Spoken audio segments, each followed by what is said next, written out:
So for the past 6 years, I've been knee-deep in the life of a writer by the name of Zabel Yesayan. As a translator of her work, I've gotten to go here and there to talk about this powerhouse of a writer, this powerhouse of a person.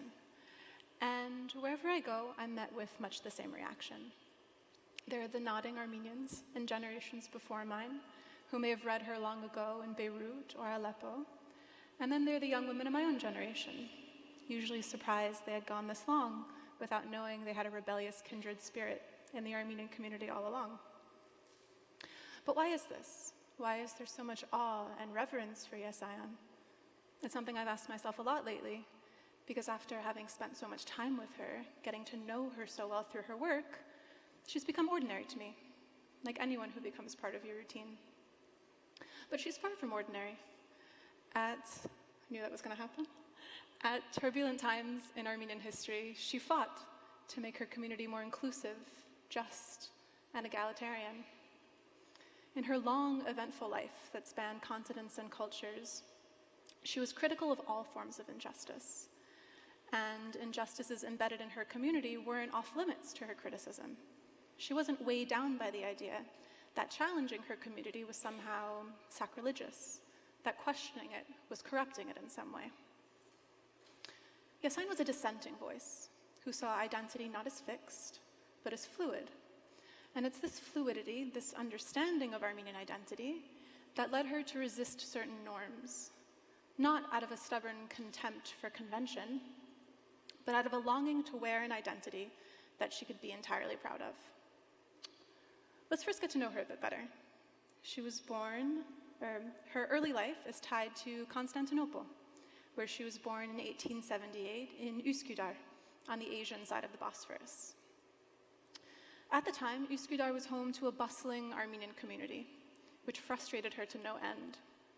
She writes in her memoir that even as a young girl, she had difficulty seeing the injustices in her community, especially the social inequalities between social classes and the culture of flattery that was so pervasive at school. Whenever a rich notable or a trustee would visit the school, she would see fake smiles appear on the teachers' faces and hear flattering words slip from their lips, and this would torment her. As a child, she could never quite find a way to react to this, but as she grew into her mid-teens, she found the outlet that would sustain her for the rest of her life. She found it through writing.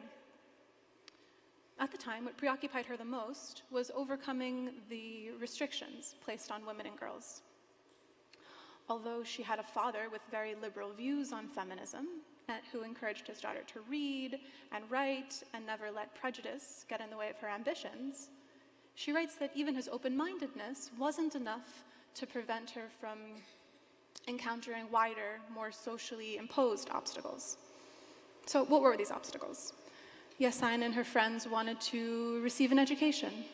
They wanted to choose who they would marry, participate in public life, dress as they pleased, decide when they had children.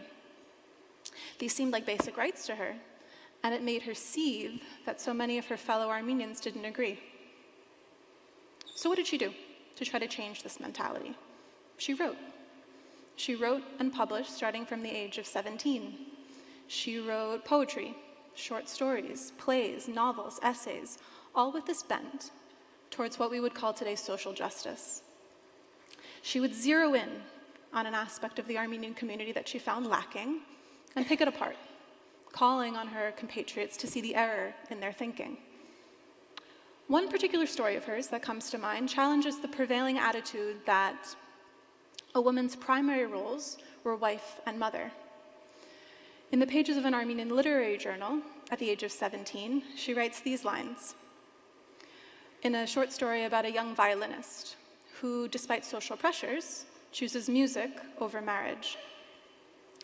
Graced with a free mind and a free heart, this young girl rebelled against our society's absurd social order, and never fearing the ignorant tyranny of public opinion, lived according to the needs of her soul and of her heart. So by writing like this, what is she doing? Not only is she resisting a social conservatism that brought misery to many women she knew, she's also creating the possibility for a community where like-minded women could exist as Armenians, rather than turning away from their identities, their Armenian identities, in frustration. Let me check my notes.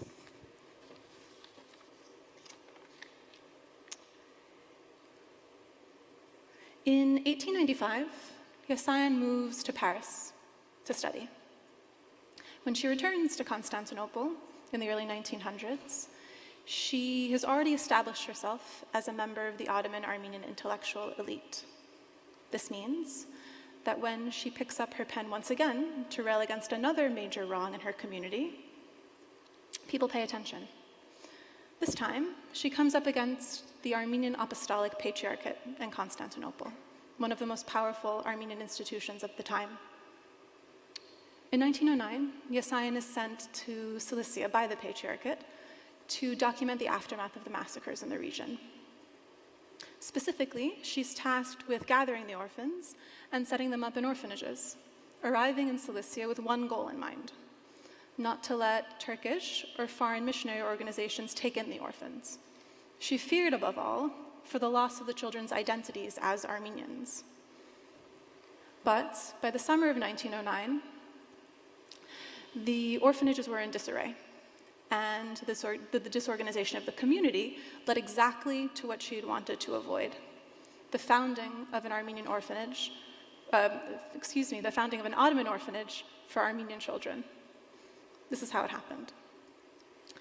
Desperate for money to feed, clothe, and care for the orphans, Yesayan goes to see the governor, the Vali of Adana, who happens to be Jamal Pasha, one of the men responsible for orchestrating the genocide a few years later.